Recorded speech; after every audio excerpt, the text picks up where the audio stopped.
Hello and welcome to No Studios Live, where we have the chance to meet the amazing members who comprise our amazing community here at No Studios. So today I have the pleasure of spending some time with Adam G.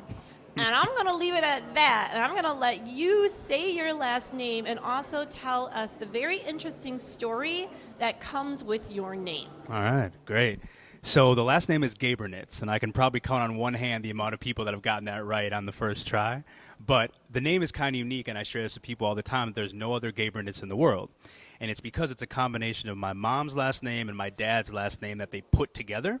So my mother is Gabor, my dad is Nitz, and my sister and I are the only two Gabornitzes that are around. So kind of a unique way of putting our names together. I love it. It's like self-fabricated last name. That's really cool. Pretty much. But tell us a little bit more about your parents and their origin, because that's also completing this really interesting story that makes your name. Yeah, absolutely. So my story is kind of unique because I was adopted. And I was brought here to the United States from Honduras when I was about 6 months old. And my parents were wanting to have a family, couldn't have children of their own. And when they brought me over to the United States, my father also got the opportunity to be involved in entrepreneurship. So moved us out west to the Waukesha area. And their story was kind of different and unique because at that point in time, in the 1980s, to adopt a little brown kid from Honduras was a little bit different. But it was an amazing experience to watch them raise me and my sister, be entrepreneurs, and just kind of live a life that you didn't see a lot of people living at that time. Yeah. So taught me a lot of really cool things. I love it. Well, we're so glad that they did, because now you're sitting here with us. And Here I am. The other thing I'm going to say about Adam is you're one of the early adopters of No Studios. So early on when we met, you were like, tell me a little bit more about this so-called No Studios and how might I use it for some of the things that you're working on. So why don't you tell us a little bit about what you do and how you've been using No Studios. And when Adam and I talked, I was like, how do I introduce you? And he gave me his very long title at Northwestern Mutual. I said, no, scrap that. I'm going to call you a social architect. So, and that resonated with you. I did. So why don't you start first with, what does a social architect mean, and what do you do? Like, how do you bring that to life? And then how you've been using No Studios. Sure, absolutely. So the social architect thing kind of rang really true to me because I feel like a lot of the work that I'm involved in is creating environments and communities that feel very social. So the work that I'm involved in is really growing Milwaukee as a tech hub, and I've been at this for about a year now. The team's been around for about 20 months. And the focus of it is really four main areas. We're trying to grow a strong tech entrepreneur ecosystem, trying to build identity, trying to find and retain technology talent, and also make sure that we're building community from the north side to the south side and everything in between.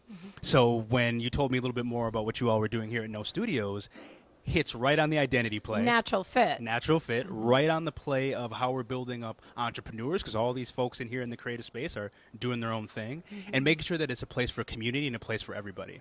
So the first thing we wanted to do is try to host an event here to not only get people in here, but also just to share the great message of everything that you guys were doing and give us a cool place to host things. And you've been hosting a couple of events. They've grown in popularity. So give us a flavor for what they're like, and when you might host another one. Yeah. So what we've been doing over the last, the third time was back in just June here, is that we hosted IMMKE Fest. And IMMKE Fest is pretty simple. It's basically saying, how are we raising up the voices that are a little bit different and unique in the city of Milwaukee in this entrepreneurial space, and telling the story that you are MKE, I am MKE, we are MKE. And it's the third one that was done back in June. And really the focus around it is kind of community building. Everybody gets to come and hang out for a little while. Then it's about 5 to 7 different lightning star talks where all the different entrepreneurs get to tell a little bit about their story, kind of have a call to action, so to speak, and then some more community building. Yeah. So did one in December, did one in March, did one back in June, and ideally we'll be able to get another one here sometime in September or early fall. I hope so. Love the work that you're doing, and obviously you're really passionate about it. So where does that come from? Your own personal interest, your own motivation about what you do. Just tell us a little bit about what drives you personally. Yeah. It's one of those things that as I've gotten older and ideally wiser. He said older. Yes, I've gotten older and ideally the wiser. ripe age of 22. No, Go on. A little bit older than that. But being able to feel like what I'm doing is impactful. I think that was one of the things that really attracted me to this job opportunity was you had the resource and the power of an established organization, but being able to go out and try to make impact. I don't know, maybe it stems back from the idea of adoption. and saying that I was given a chance at a really, kind of Freudian level. Yeah. But the ability to say that feel like I'm here for a reason, Yeah. and I need to spend my time trying to make things better is just kind of a very intrinsic thing for me. It's always been there. I love it. And I love the fact that you are a No Studios member because you're bringing that energy to our membership. And clearly you're really good at what you do because you genuinely are passionate and excited about Milwaukee. Very much Say so. a little bit more about that. Yeah. So growing up in the suburbs was kind of interesting, but the minute that I graduated from high school, I came right back to Milwaukee. So I went to University of Wisconsin-Milwaukee. I think what was interesting about my parents, they did a really good job of bringing us to the city. So it wasn't just go to the suburbs and never come back kind of thing. And I always loved the city. I loved the energy. So when I got an opportunity to do some work in Milwaukee throughout most of my career, it's been great to just be able to see things grow and ideally see things improve. There are challenges, but I feel like there are people trying to do awesome things, and I just want to be a part of that. Yeah. So I love it, Adam. You're working on so many interesting things. Give me one thing that you're super excited about that you're engaged with lately. Yeah. So it's actually the continuation of something that we started last year, and it's called the Blueprint Cultivator program. It's put on by Q and Khalif El-Amin, two young brothers that grew up on the north side of Milwaukee, and it's basically an accelerator program focused around tech, advanced manufacturing, and e-commerce, specifically for women and people of color on the north side of Milwaukee. So the second cohort just graduated a couple of weeks ago, and it's something that we have been one of the sole corporate sponsors of. So to be able to push something like that forward, to look at entrepreneurship, to look at tech, and look at underrepresented founders, has been an amazing thing, not only for our city, but really on a national level, because oftentimes women and people of color are getting left behind when we're talking about the tech and the entrepreneur conversation. So it's been something I've been really pleased to be a part of. Totally. So one of the things that you're doing that I'm personally really excited about is you're really able to bridge this gap between the corporate community and the creative community. I think the events that you're holding here at No Studios is a perfect example of that, and this seems like the perfect location to bring those worlds together. I would love to see more corporate members here at No Studios, because I feel like with all the change, with all the innovation that is required in the corporate sector these days, tapping into that creative talent, that creative mindset, that creative process is really, really important. Yeah. So I don't know if you agree, but maybe you could, what are your thoughts on that? Yeah, I totally agree. I think that one of the things that a space like this, and just really getting outside the corporate walls in general, offers is an ability to break things, ability to do things a little bit differently, think differently outside of the box, if we want to be cliche about it. But one of the things that I love about the creative community here in Milwaukee is that they are national caliber, and when people think about creativity, they're thinking about the things that are happening in Milwaukee, but sometimes we, especially in the corporate space, don't think about it the same way. So I think for us to kind of reach across and figure out where other people have some strong expertise and bring that back in, but also try to empower it and share the story. I joke with people all the time, I'm not a filmmaker. I don't do some of those types of things, but being around those people enhances my life. Right. And ideally, when we're around those folks as well, we can bring them into the fold and do different things that way. So got one really quick, cool story. So last year, this would have been last November, we partnered with a few local filmmakers here in Milwaukee to do this thing called Milwaukee Forward. So if you Google it, it's a video and movie that we put together, 4 minutes long, that basically is a short film. And we did that because we didn't want a corporate feeling thing with PowerPoints in it. We wanted something that felt like it was from the community and from the creative spaces.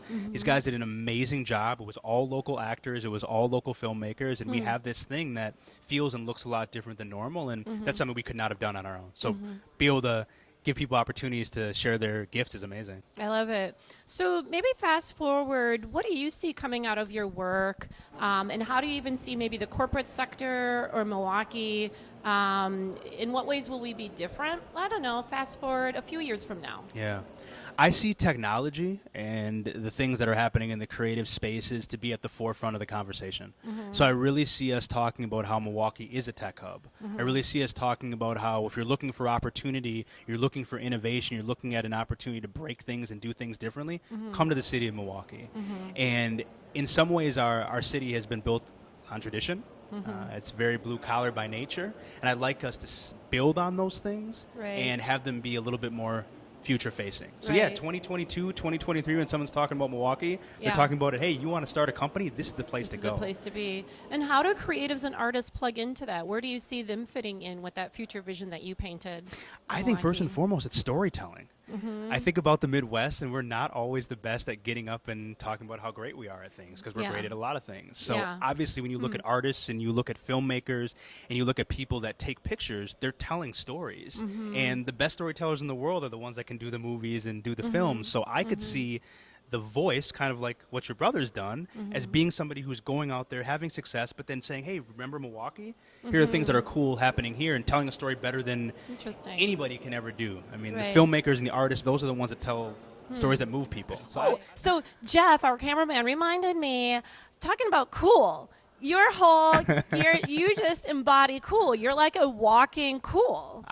All right, can I add that to my job title too? Yeah, just take. I'll add walking cool to my job title. Social engineer and walking cool. And walking cool, I like that. As my kids would call it, hipsty. I like so that. tell us a little bit about. Give us a couple cool tips. Yeah. If other people watching wanted to be cool like Adam G, the only one, 3 things that they should be doing. Oh man. First and foremost, you got to figure out what cool is to you. And despite what everybody else is doing, figure that out and be really true to who you are. Yeah. I think that's really, really important. Yeah. I think the second thing is be willing to tell your truth. Be willing to get up and say things that may not always be popular, but you know when you go home at night and go to sleep that you spoke your truth. And that's an important thing. And the third one is find cool friends. Hang out in cool places. Yeah. I mean, you can always feel cool if you're in cool places, right? No so studios. Yeah, so it's like no studios, exactly. I like that, though, for sure. I think being cool starts with being yourself, right? Totally. Otherwise, you're just an imposter. You're just an imposter. Imposters are not cool. They're not cool. They're not cool at all. They're not at all. Well, Adam Gabornitz. Did I get that right? Pretty close. Gabornitz. Pretty close. I told you, 1 out of 5. Adam 1 out of 5. Gabornitz, the one and only, literally. The one and only. Thank you so much. I appreciate it. Thanks for telling us a little bit about your life story and the cool stuff that you're doing here at No Studios. My pleasure. Thank you for having me. All right, awesome.